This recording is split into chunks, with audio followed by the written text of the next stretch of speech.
Basic Control, baby. Today we're gonna get in your minds. We're gonna get in real deep. Welcome to Basic Control, the show where we effectively break down various forms of media into relatable context, basically giving the control back to the viewers. My name is Aaron Ray, aka the Boss Rating on social media. Feel free to follow me on Twitter, Instagram, and ArtStation. As for my co-host, Adrian, where can the people find you? At the signs with the Y bouncing off the walls. On all social media. Follow us on Facebook at PoppyGuysAttack. Subscribe to us on YouTube at PG Attack. And download and stream on Audio Mac and SoundCloud at PoppyGuys. And email us at pgattack@gmail.com. Any questions, comments, hypotheticals, or advice you'd like to see addressed on the show. First, we'll get into our icebreakers, our coverage, and opinions on current events. Moving then into our main topic, today being the dating game. Finally spilling out into the hypothetical section where we let loose, crack open our creative sides, and dig into the rabbit hole. Welcome to Basic Control, baby. Today we're gonna skin you alive. So, just seen 4 episodes of Defenders. I remember everybody was talking about how bad Danny Rand was in Iron Fist. And I'm sitting up there watching this show, I know you haven't gotten into it yet, but I do want to just talk about it. Cause have you gotten to Iron Fist yet? Yeah, but I didn't finish. I just read the rest of the synopsis online. Yeah, but I didn't. You've seen enough of Iron Fist for this to click with you. Cause it makes sense. Yes. Right, because for people who don't know, Iron Fist is a Marvel property. It is a Marvel Netflix property and it's a television series that not everybody clicked with, because everybody's like, okay, this Marvel TV Netflix universe is pretty poppin'. You got Daredevil, you got Jessica Jones, you got Luke Cage, and then the last one to come out was Iron Fist before this. And so everybody was like, oh, well, let me just watch Iron Fist. And then they was like, okay, well, this sucks. The fighting, good. The showrunner, he had never been on anything with too much action on it. It's usually a lot of just basic procedural television, basically. So he wasn't. His name is Scott Buck, actually, and he wasn't really the. And then they shuffled his ass off to Inhumans. Yeah, Scott Buck. He's not really the guy for action. So Iron Fist really went down the drain for a lot of people. I thought it was whatever. It wasn't that bad. It's it didn't offend me bad, you know what I'm saying? I was just watching it and I was like, alright, it's not the best, but it's connected to things I like, so I'm gonna watch it. So I seen the whole thing and I was like, alright, well, I hope they can improve this and this guy's art and Defenders, because it's all connected. You're connecting 4 different shows together. And so I'm sitting up there watching these first 4 episodes of Defenders, and I gotta tell you guys that Danny Rand, he's still unlikable, per se. I mean, maybe it's the actor. I don't have nothing against dude, for real. It's just that maybe the things that his character is expected to do aren't really that interesting, because you already have people who have much more interesting motivations. You just see him and you're like, alright, you're just a rich so-and-so and white male that's not gonna make anything of his life. You're privileged and things like that. And so you get a scene in episode 2, I think, where Luke Cage actually calls him out on that. He's like why would we ever team up with you? Because you're just, you know what I'm saying, you're just this spoiled white kid. What do you have to offer? You don't realize that you have more privilege than any of these black kids out here, and you're not using any of that potential. You're just whining and complaining about the hand 24/7. And so yeah, that was one of the main things. And then from that point on, him realizing what he was or what he was doing, then Danny Rand started to get a little bit more interesting, because then he started actually understanding that there's other ways to be this Iron Fist character. And I mean, I'm only up to episode 4, so it does start kind of slow. It sounds about right. Well, I'm glad that it seems that he has an arc. One of the more interesting aspects of the Marvel stuff to me is always the street level and the relationship between Luke Cage and Danny Rand, because just that whole vibe. I'm not I'm not one of the people who had a problem with Danny Rand as a character when the show came out. As far as his character, because people are like, well, he should be Asian, he should do this. I'm like, it's a white dude from New York who likes who studied kung fu, and he's carrying that kind of heritage over. I get it. You know what I mean? I don't have anything against that archetype. But Finn Jones, or they need a way, and maybe the next show, the next phase will be Power Man and Iron Fist. Maybe. Stuff like that. But they need a wave where Danny can grow into that character we know him as. Well, he's a really funny guy. He's supposed to be funny and chill, and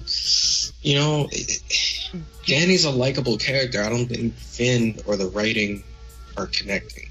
Well, Jeff Loeb, and a lot of comic book heads know Jeff Loeb. He's the guy involved behind the scenes on basically the Marvel universe going on, basically Iron Fist and all these other shows, and he's saying that they tapped this guy Kevin Metzer, I think, or I don't know if his name is actually Kevin. I just know his last name is Metzer, or Mesner, maybe, probably.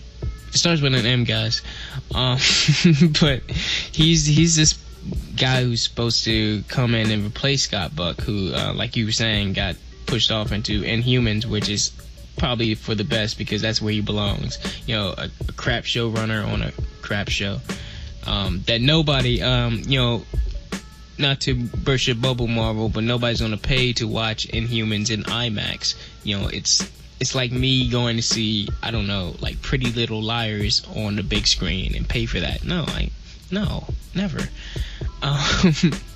Defenders kind of has him in a different place, and then maybe if their relationship between him and Luke gets a little bit different, because Luke was a huge part of Jessica Jones. He might be a huge part of Iron Fist going forward, especially after their big team up series like this, which for the fact that it's only 8 episodes, like we were saying, it's only 8 hours because each episode is about an hour.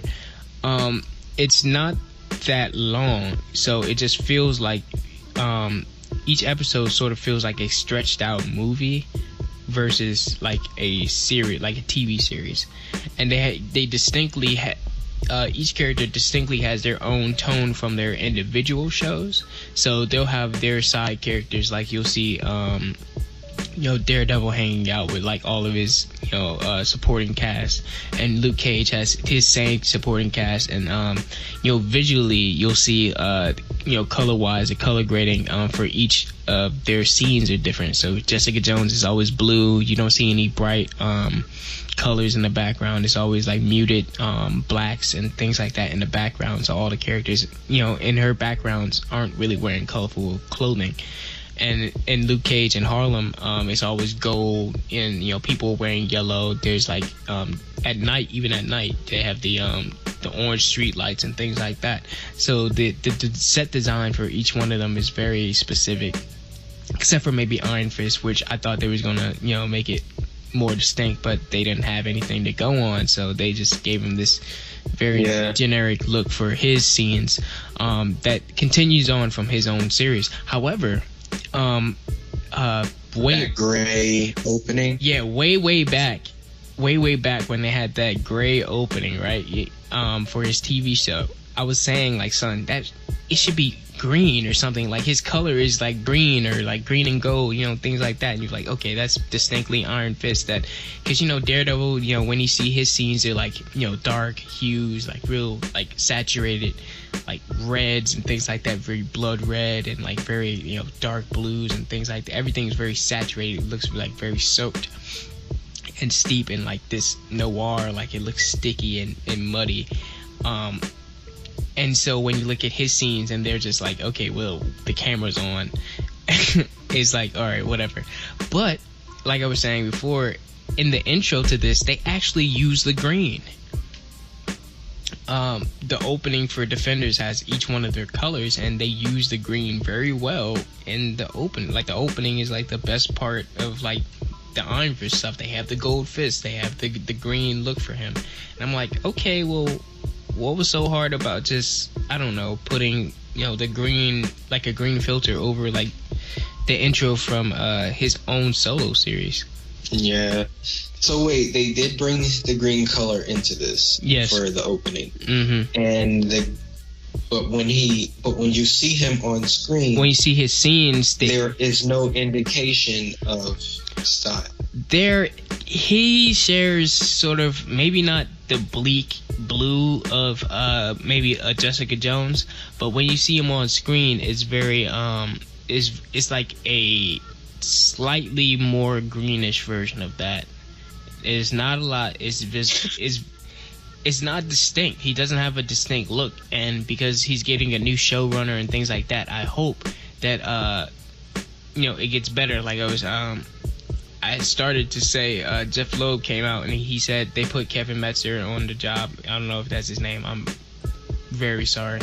But they put him on the job. They said, hey, this is it. Because, you know, every showrunner has their own like little feel for it. Because he said that some people, like for Daredevil, they were inspired by like Born Again and like, you know, Frank Miller comic books, and, you know, some people like, you know, Bendis and things like that. He said, but, you know, every time somebody comes on a project, they'll have a version of that character in mind. He said the difference between him and you know, Scott Buck is that he has a different vision for the character in mind, or what to do with him, and he came to them with that. And he said, yeah, the only other thing that this guy has ever made that is of note has been, he wrote the Elektra movie. That was like probably the biggest thing he did in his career previously. And, you know, that's in the Marvel Universe, using pretty much basically the same characters of the Hand. You know, in that movie he wrote in Typhoid Mary, Stick. They had a lot of Hand characters in that film. So he knows the lore, he's familiar with the properties and stuff like that. So in terms of writing and coming up with what they might do for season 2 of Iron Fist, I'm actually a little bit more excited about him getting more of a distinct place on the squad, and maybe he might actually entertain people a lot more than people were entertained before. Yeah, instead of all that dry acting, like, oh, yeah, that happened to me. You know how Luke has his, you know, his whole show, the showrunners use music very strongly, and they have the yellow tone at all times. So like, there's like a little filter that shows, it's like a little sort of in between, almost like not that 70s show, but like sort of like that, like sort of like a little pause between scenes that you get to see, like, okay, the color switches, we're getting a Luke Cage scene, so you see the yellow come over, and then you see like the red come over, or something like, or the blue filter, so you know whose scene you're popping into next. Because up until visual transition, transition cue. Yes. Before they don't really get together at all, despite all the little connections that they have throughout this each of their series up till now. They're like basically almost go to the same barber, because it's like a very small world. They all know the same people, they just haven't physically met each other up until maybe episode 3, and that's when they all meet. Spoilers, but yeah, I mean, you don't get any of that until like 3 episodes in, you know what I'm saying? Like, so you're like, wow, like you gotta wait a little ways. But like I said, I'm 4 episodes in, and like it's only just beginning, like it's only just popping off. Nothing really major happened, so I'm hoping that this, like I said, it feels like a very long film in terms of how they're pacing it. So I don't know, maybe this could have been a film instead of a instead of a series. Just say, all right, we have 4. I would have watched that in IMAX. 4 series, and then culminate into a film, and it was like, okay, I will watch it. I think this works. But they do have a lot of story to tell, but some of it is unnecessary. Some of it is like, all right, you're just prolonging, because they're so connected, right? Because Claire already knows all of them. Like, in some capacity, she's healed every single last one of the quote unquote defenders at one point in time. So there's no reason why she can't just say, well, to handle this problem with the hand, I might as well call somebody else, like Daredevil, and hey Matt, can you help me out? Oh yeah, also I'm gonna call that strong person that I met that one time, Jessica Jones, and now she put a team together, boom. But they go around Robin Hood's way, as is the phrase, just to bring them all together, and it's pretty good. Like, when they actually come together, you're like, all right, this dynamic works. Danny in this group, and the group dynamic works. Like, he works as a team player, not so much in his solo scenes, but like when he's in a group, like he has a place as the guy with the kid with the glowing fist, this, that, and the third. That's fair. That seems cool. I'll check it out. I'm gonna take my time. I like to kind of sit and digest what I watched, make sure I'm not missing anything, and then move on. Yeah, they got they got Punisher coming out too. They dropped the teaser today. It's not the one from Comic-Con though. He didn't show up. He didn't show up in Defenders yet, did he? I would say no. As far as you've been, I would say no for the first 4 episodes, but I can't confirm if he does in the show at all. Yeah. However, even if I did, I probably wouldn't spoil it, because even I don't know, and I probably wouldn't want that spoiled. I probably want that surprise in there, even though it's not much of a surprise if he does, but I doubt he would.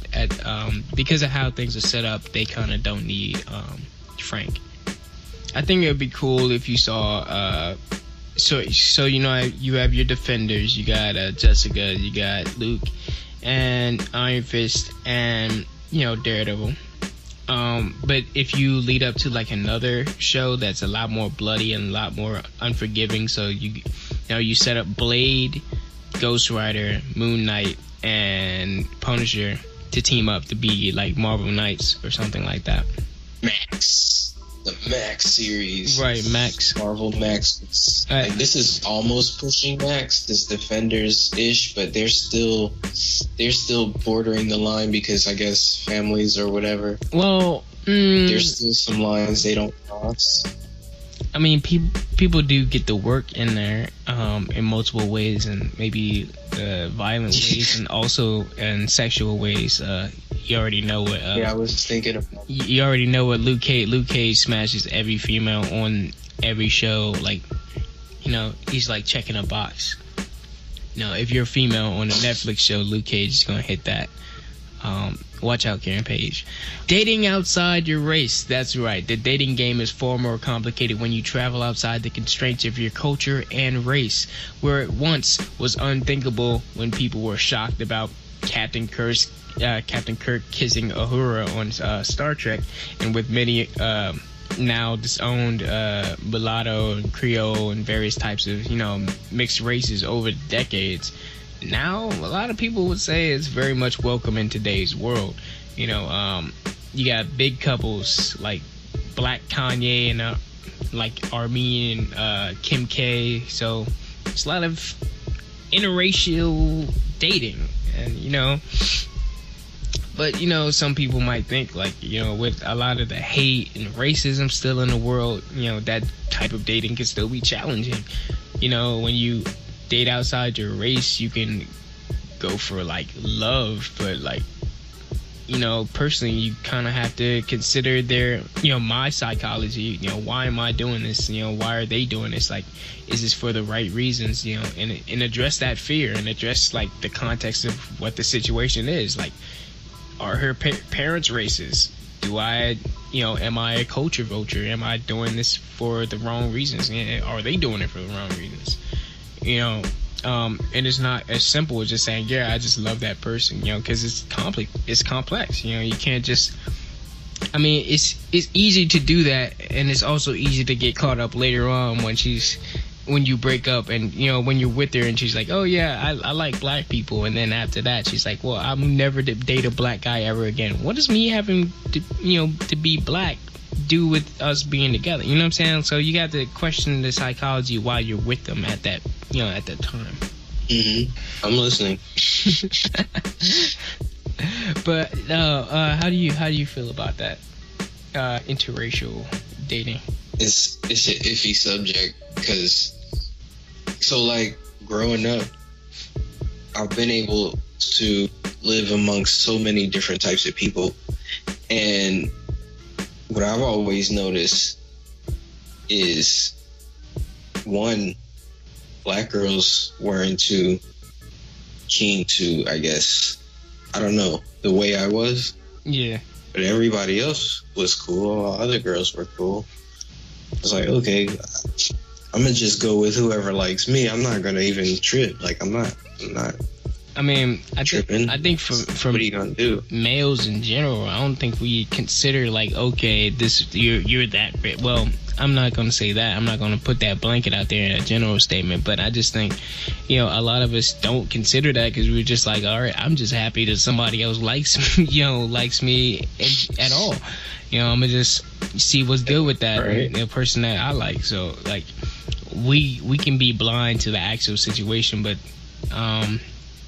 I think for me, like I said, back when I was growing up, it was kind of a non-starter for me, because you're like, this is not an issue for me. Like, this is just another person. There's a white person, but you do have questions about certain things. But like for me, it was just like another person, like another. Like I said, I was privileged enough to be around that, and also, like you said, black women weren't really that keen to cross over like that, whereas we kind of grew up with all of these images of white girls on TV and just like that, and you might develop some type of crush as a kid on some famous actress or what have you, singer that may be white. You don't really have a lot of black women in the media to like get that sort of childhood crush on. So I guess we were more open to that because of media. That's another thing. That's a whole, because as you're saying this, I'm running the gamut through my head, and I'm like, how many black female celebrities am I attracted to? And I was like, well, Megan Good is cute, but I can name a bunch more like other people in media, whether they're Asian or Hispanic or white or anything. You can be like, oh, this is attractive. I mean, wait. No, but I mean, it's one of those things. Is maybe it's like it gets into that zone of like fetishizing like another race. Sometimes like they can fetishization. Yeah. Of the black male. Oh. Are we about to talk about that? Yeah, son. We're gonna get up in there. But it's just like when you think about that, and you think about, all right, the black man is supposed to be this and that, and of course the most popular rumor about black people or black males per se, is like you got that, and that we're physically stronger. Sure. Let's say physically superior. Bred for physically superior. Bred for trouble. Bred for working in fields and selling crack and stealing your, my bad. stealing your white women from taking your bitch. But yeah, son, like there's all of that out there. The whole Lothario black figure. You gotta really like say, all right, well, is this person, this white or whatever race person looking at me like, okay, she's with me because like she's always thought about that, thought about sort of that scenario of like, okay, this is exotic, this is weird. Because at a certain point in time around like the Harlem Renaissance and a little bit after that, you had this obsession with like the natural, obsession with like nature and like things like that. So you had these white women watching these movies like Tarzan and seeing this jungle man come and save them, and they have this forbidden lust. White men would have this forbidden lust for this exotic race. So you got that at the time. And so when you trickle down over history to like where we're at now, it kind of makes sense, that fetishization of, each other is there. Like we have, us watching, all of these, films, with all these white actresses and things like that, and not a lot of black actresses. So we don't really know what they're all about. We just say, all right, only thing I can really equate with black women is like my mom or like some people I know around around the place. So it's not like a huge thing. It's not like nobody's against black women. It's just that they're not fetishized in our eyes, except for in like music videos and stuff. So they're treated like, okay, you see them, okay, big booty, slut twerking, all this, gyrating everything. I'm glad you brought that up. That's crazy. Oiled down. And so when we think about black women, we go to that. And when we think about like the girl next, it's a completely negative connotation. Mm-hmm. When we think about the girl next door, we're not thinking about like a black person doesn't come to mind. We think about okay, this blonde, blue-eyed person. So our treatment of them is a little bit different. Probably in society because of that, because we have those images in our head, and that sort of fetishization of sort of just each other. Like it's a weird bundle of just mixed up feelings of all that, especially when it comes to like Hispanic and Asian, because you still got more of that. Okay, I think it's exotic.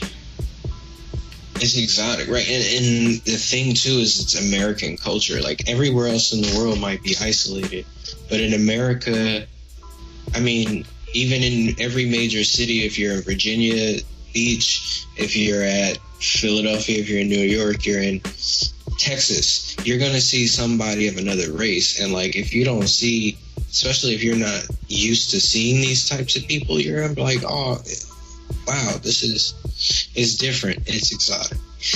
And American culture, they call the melting pot and all that. So we become used to that's kind of a normal thing now. Like, oh, you're going to date outside your race. And that's what we do here. You know what I mean? Like, but at the same time, it's not that way. Yeah. But if that makes sense. I just feel like sometimes, especially when it comes on like white to black, relationship. So you have like a white woman coming on to like a black person, and it's like she's the one that got you in there. Like I don't know, Tommy Lauren, and she's dating that dude Kevin. What's his name? Martin Manson. Yeah, Kevin Martin, aka Uncle Tom, aka Uncle Ruckus. Coon ass nigga. Say it. Yeah, he might be. He reminds me of the kid president. Do you know the YouTube personality, the kid president? Yeah. Son, he reminds me like a grown up. John Boy. Yeah. Acting, looking at. Right. He looks like a grown kid president, son. But no, I mean, just thinking about that, thinking about like how like we got that type of dude out there, and and say you got the all right, let me say something very super unpopular, and this is not my opinion, but I have to put this out there so you understand the context of sort of what we're going to talk about. Yeah. Because Umar Johnson, right? Dr. Umar Johnson.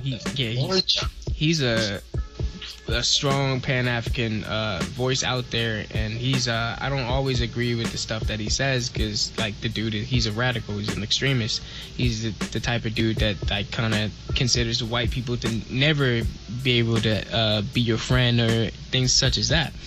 And so he says, he says this about interracial relationships. He said, well, this is like fun or whatever, but it's not, that's not who you want to invest your family in. You want to, invest and keep your just like you got the birther movement, you know, with the white nationalists and things like that. They're like, okay, we gotta outbreed, you know, the other races and things like that. Keep the race pure and things like that. So they don't.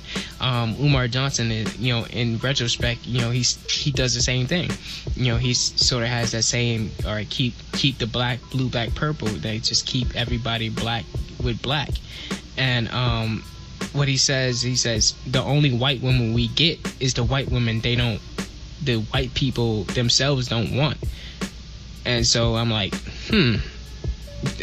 that's not true, but like he can defend that with like too many examples, you know what I'm saying? Especially when you look at the character, a lot of the examples that they throw out, it was like, are you with black? You know, you gotta ask that question. You know, it's real messed up, but like you ask that question, it's like, are you only with me because like white people themselves don't want you? Because, you know, white people don't even like low class white people of their own race. You know what I'm saying? Like, in order to really to have this talk, because I'm just listening and analyzing, in order to really have this talk, we gotta first we gotta properly quantify what it is. It's not white people so much as white people. Yeah. It's classes. Yeah. It's just upper class and middle and lower, or just upper and right? Yeah. It's just one and one. And I see what he's saying about that, but also there's that choice. Like, again, we talked about it earlier. A lot of girls, or a lot of white girls, just are interested in that. Like, it's not about them being disowned. It's not even about any of that. Exactly. It's not about none of that. That's usually a result sometimes. Mm-hmm. Either she gets disowned or she ends up leaving that situation to go do what her parents want her to do or whatever. And it works that way for guys too. But it's less here in America. They're usually foreign men. Yeah. And shit like that. There's a scene on that HBO show Insecure, where you got the character on there, Lawrence. He just happens into this strange, basically threesome with these two white girls that he picks up, or they pick him up, and like it's funny because they treat him like a piece of meat, because like they just have that fetishization of like the black man. Oh, he's this, that, and the third, and we can just like see him as like this sexual object and then be done with him. And so like he comes out and like feeling like a piece of meat. And like, he's like, wow. And like it sort of gets you thinking about like, you know, dating, yeah, outside of your race. And you got stuff like Get Out, where you really gotta, these are all fiction, but they speak to, you know, things in our lives that is actually real. And, you know, like I said, I have no problem with, you know, dating outside. I'm not one of those people that say I don't see race. I think you have to understand the context of race and where people are coming from. But I'm not one that considers that when it comes to choosing a partner or something. This just a person. I just have to understand if I fit into what they're doing, like economically, and also like just their lifestyle. You know what I'm saying? And that's when you consider their culture. That's fair. And their lives, especially like, and that's what I was saying about the psychology aspect of talking about. Okay, are they doing this for the right reasons? Are they, you know, in the mind state of like, okay, I'm just doing this to, you know, once again treat them like a piece of meat, do this, that, and the third, and like they're not really taking it that seriously, or like I get treated like, you know, my man's Kevin Martin, and I gotta change my whole life and start, you know, wearing certain things just to be with this person. I have to, you know, hide my blackness when I'm around her family and not say certain things, and I can't go to the cookout at my own house and they can't come to, you know, it's not always the case, but these are questions that you have to ask yourself. You can't just walk in blind. You walk in blind, you're asking for trouble, especially when you know, dating outside your culture, or rather even your class, like we were saying. It's scary, and especially being black male, because I notice a lot of women of different races, they might date them, but when it comes to marriage and shit like that, it's not happening. Yeah. Like, you know what I mean? Like, once they start talking about that shit, it's like, no, I don't know if we can do that. because then the cultural and the family and the economics, there's a lot of decision that making that gets put in there, especially when it comes to like Asian or Indian women, or the more off the spectrum than we're talking white and black. Then there's really a whole lot more that they have to consider. I mean, when you think about the black and white is very easy to like, all right, I relate to you this way, I relate to you that way. But then you hop into like, say, Asian or Hispanic, and you say, all right, well, now there's a language barrier. Now, like, I can go to the family function and they could be talking about me this whole time. Or rather, I go into a Jewish family, and then, my religion becomes a problem between, like, certain things. Or, like, if I go to a Muslim family, and, my religion is not even, like, a race thing. They could be black, too, but they could believe in an entirely different God than me. Or something, something like that. That can be very challenging in dating in this type of world where, like, you have to consider these things. Because it becomes like, okay, what are we doing for the holidays? I celebrated Christmas since I was a kid. Are you going to celebrate Christmas? No, I don't believe in that. Okay, now we have a divide. Now, I like you as a person, but now our beliefs, can set us apart at some point. Not me personally. This is not like a personal example. This is just a hypothetical, situation here. We're gonna do a Chris McQuana Hanukkah. Chris McQuana Hanukkah. It sounds like Common's last album. Or a Logic album. Man, Logic, everybody. He's a perfect person. But I mean, it's harder for. I mean, I guess I don't know if it's easier or harder for mixed people when you're dating, because you already have that experience with both worlds, so you know how to approach it. You already have. I don't know. You don't have that separation. Drake has a problem finding a girl? No, because he can pass for Spanish, he can pass for Arabic, he can pass for a white man, he can pass. He's Jewish. He fits in that unique. They fit in that unique. Jesse Williams, bro. You think he has problem? Hell no, bro. He can fit in any fucking space. So I mean, hear that mixed people. It's just a lot of. They have the unique ability to like everybody. It's a lot of like stigma, though. You know what I'm saying? When you're a black person trying to date a Hispanic person, right?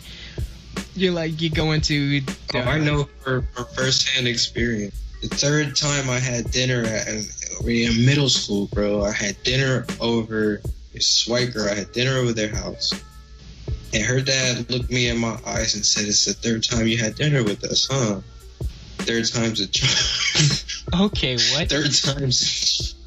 And I was like, I felt like get out. I was like, what is he talking about? Like, what you mean third time's a charm? I mean, language barrier aside, especially when you talk about Asian or Hispanic, they usually don't. I mean, they might play with the idea of being with some exotic race, because black is sort of exotic for Asian and other races like that. But in terms of like actually like, all right, this is the person I'm gonna break down and make a family with, like it's a whole lot harder than someone maybe like someone in your own race. As I get older, I figure that I become more understanding of that too, because you see, it is much easier to get along with somebody if they have the same mimetics. What is it? The same mimetic behaviors or cultural understandings, or I get it. We're both Chinese Americans, so we know what that's like. We agree. We can have jokes and eat at bubble tea places on Thursdays. You know what I mean? Like, right. They get it. You connect with that person that way. So I understand that choice, why that kind of choice is there. But again, being in that space as a black male, it's like, well, where do you go in one of these spectrums? You don't really have a choice in that. Is it really our choice to make as a man in general? I mean, when it all comes down to it, there's no real difference between I mean, they're all just men and women, you know what I'm saying? But when you add on, okay, this is their culture, they believe in this, they believe in that, and you gotta, you love, each other or whatever, but it's just certain things that will divide you in the process, or try you in the process. Like I'm saying, like I've been saying the whole time, especially when it comes to family, you know what I'm saying? Like I'm saying, as Hispanic families, they don't even want you to like date outside your race like that. Cause you bring home a black person, they're like, okay, like chill out, Consuela, like, wow, I'm cutting that part out. They're like, just no, you got, because that's exactly where I'm at. It's a reality, and I have to ask myself daily about that reality. Not to pry, but like, how is your relationship? Is it like trying? Is like, can you confer? No, it's cool. It's nice. Like, because there aren't there's not family members involved and stuff like that. Mm-hmm. Because there isn't a big outside influence. It's kind of like, oh, Jay and Beyonce had their little enclave somewhere. You know what I mean? Like, you don't really have to check in. There doesn't need to be too much of an emphasis, or check in or nothing like that. But on the flip side, there's that challenge when it comes to expansion, social political expansion, and all of my life. Social political it was hard to bridge social political connections between families. You know what I mean? Yeah. Because of that, it's not like this is like Westeros, nigga. Like, exactly. That's how I feel. That's how I feel. These games connect our families. Like, it's real, and I get it.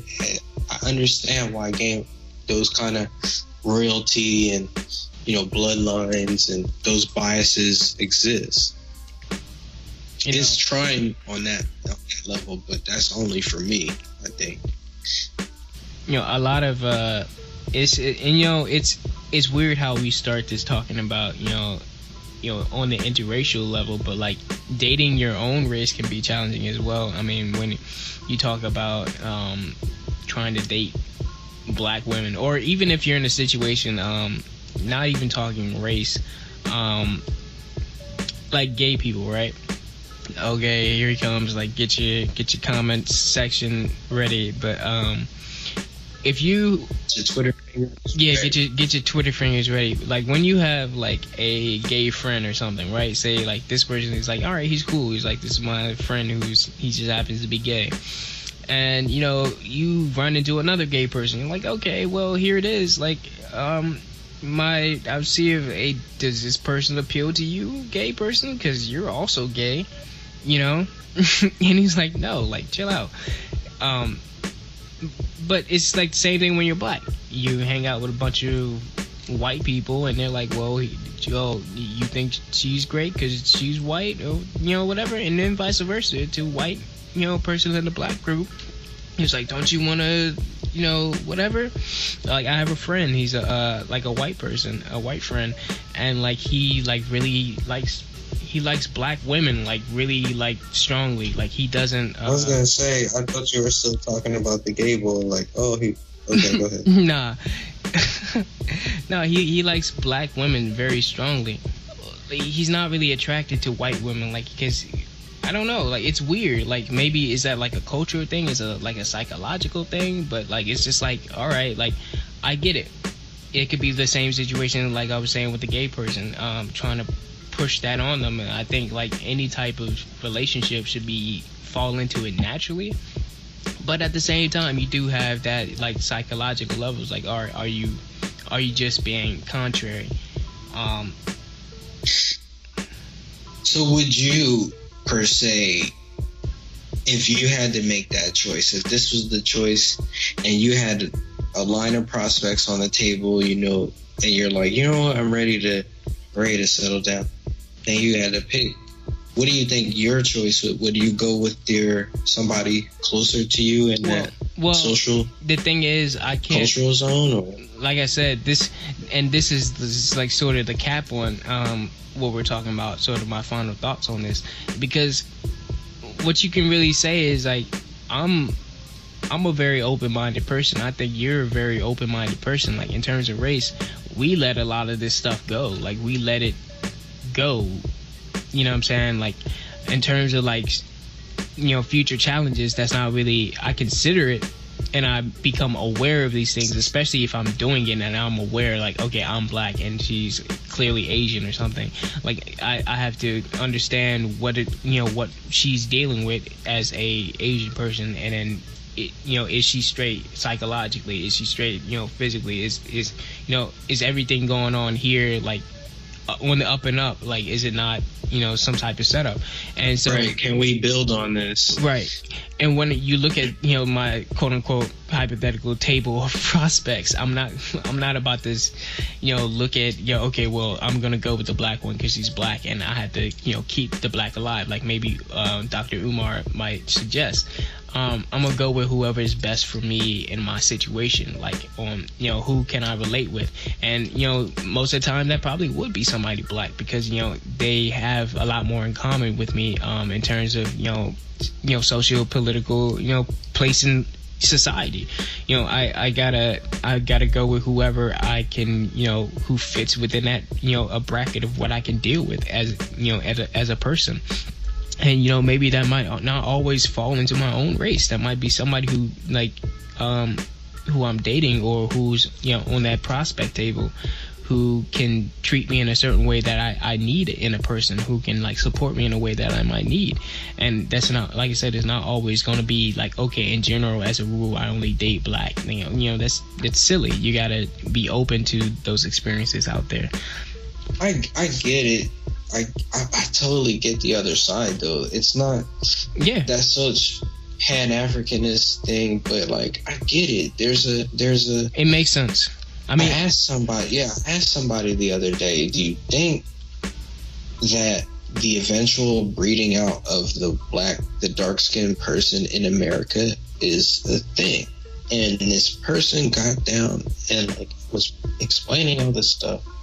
I don't want to get too deep into it here, but if y'all want to do the research, it's out there.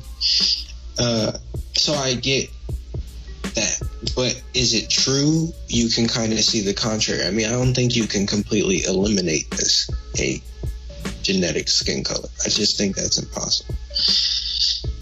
But our social political norms, who we are and who are mimetics, and what we have to change in order to become accepted by outside or amongst even our own, is a little extraneous, man. Like, and it's kind of upsetting when you have to be. I think that's just a challenge of every guy, right? Like, you have to fit some sort of criteria, not just for that person, but when you date that girl, you date that line of people. Basically, you're dating her culture too. It's like, you divested in that. And like I said, it's easier to date someone within your language, within like your race or something like that, within your social area or your class. When you date someone who's way richer than you, you're gonna, white, black, Asian, whatever, you're still gonna go through the similar challenges. It's not just simply just interracial situation. It could be an interclass situation where you're like, okay, well, like this person is very, very, very poor, and I'm doing this, that, and the third, and they do this or whatever. Like, I'm talking about, tax, this, that, and the third, and business, this, that, and the third, and they're talking about, eating at McDonald's. I'm like, all right, well, this might not work out. Situations like that, And you know what I'm saying? I not to be crude, but yeah, there's certain stuff like that. You can't. It's hard to shake that. You gotta find people on your level on a certain thing, and sometimes that might not be outside your race. Sometimes it is outside your race, where you can find what you need for yourself as a person. Yeah, that's fair. It's certainly a challenge. Yeah. There's just anything we do as people between each other whether it's friendships or business relationships, whatever. There are going to be challenges. There's religion, and there's finances, and there's all the things they tell you not to talk about, but they are there when you are friends or invested in another human being. Yeah. You got to consider, like, are my homies in the hood still worth hanging out with, even though I grew up with them and I made it to this level? You know what I mean? Like, yeah, same thing. There's a lot of shit. There's a lot of shit that you have to consider with that, and it changes you as a person. Just psychologically, it can be damaging. You know, just having this to forcibly or by choice become Kevin push Martin. yourselves away from. Because right, either go to one side of the spectrum or the other is damaging. But no, I mean, there's so many successful like interracial relationships and marriages and things like that. So many like mixed kids out there who don't even understand. Like people in like my neighborhood and like, you know, just around just. Oh, there aren't famous. I was gonna say because there are no examples. What, famous people? Yeah. The biggest one for me is you know, Jason Momoa and you know, the Cosby Kid. It's 100% mixed. Like they're just like, yeah, all right, cool. Like we're half black, half Samoan. Like we're going for it, and we're successful, and we're happy, and we mix successfully as a unit, and like it works. And you know, there's stuff like that. Yeah. You know, it's great when it works. Yeah. And you gotta find somebody who's on your wavelength, you know, white or black.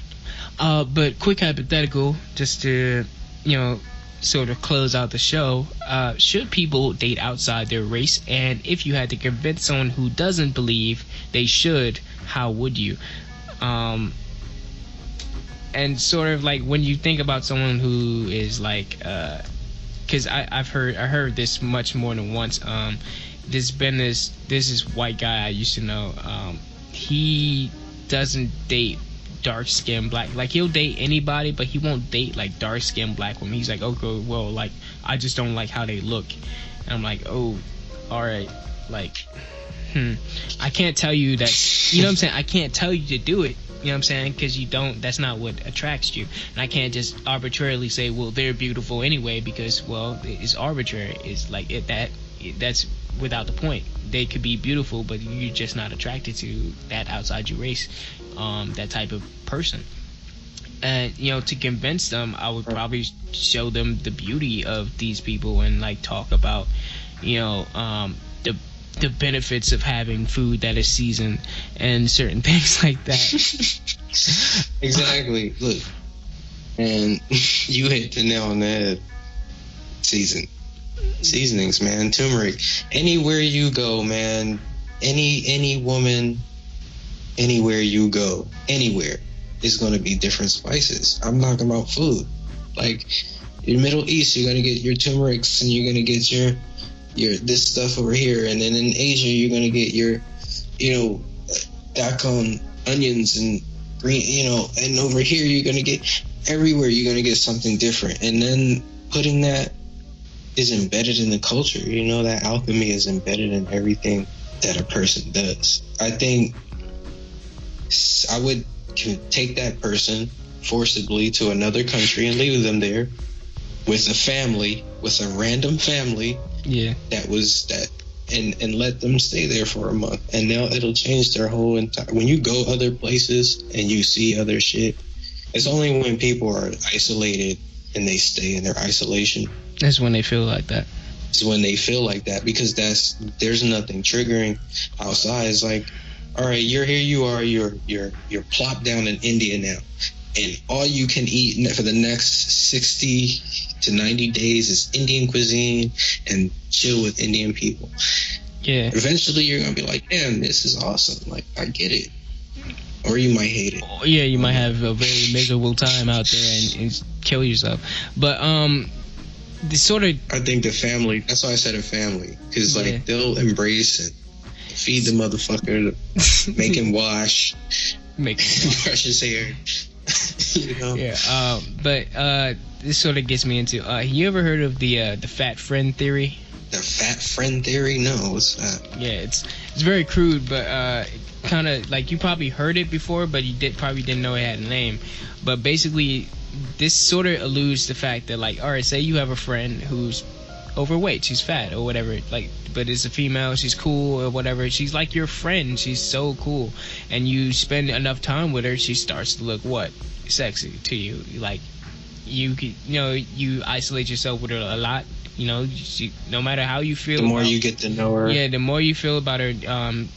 And fat is just a descriptive term for the theory. It can mean a lot of things. A lot of somebody that you don't, anything. Yeah, somebody that you don't usually find attractive. Like if you're a white nationalist and you have to hang out with your black coworker every single day, and she's like, okay, well, she's she start to look sexual to you. Like you're like, okay, would I? Yeah, I would. You know what I'm saying? Like, or maybe not even just on that level too. There's just, like you said, being around that person, you get you're talking to that person.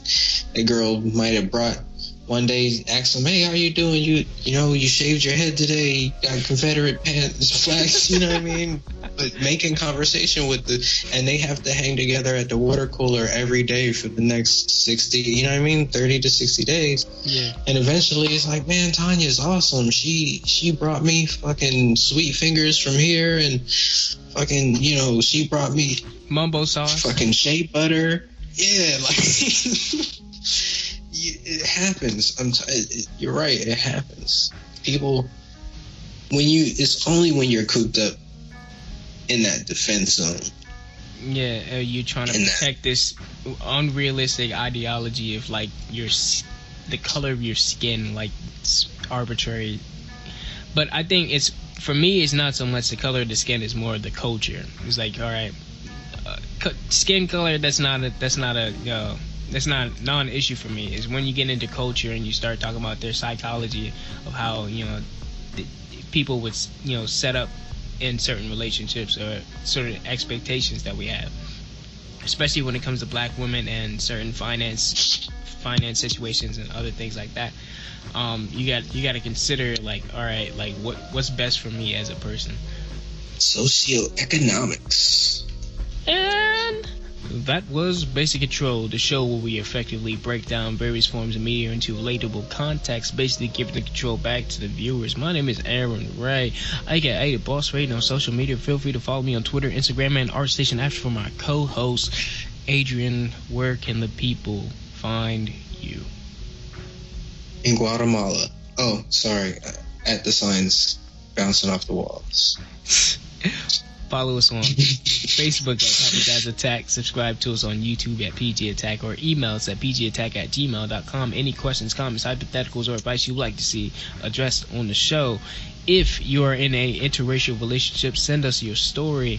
And it's not even just like race or whatever. It's not even just like if you're dating somebody who is like super rich, I kind of want to hear about that too. Yeah. I've seen things like that too, where it's like pretty woman, totally out of class dating. It's weird. Richard Gere dating Halle Berry or something like that. And he was like, "Oh my god, like what is?" Yeah, he like out of pocket. Speaking of which, Rihanna's dating like this whole he's like a whole prince, bro.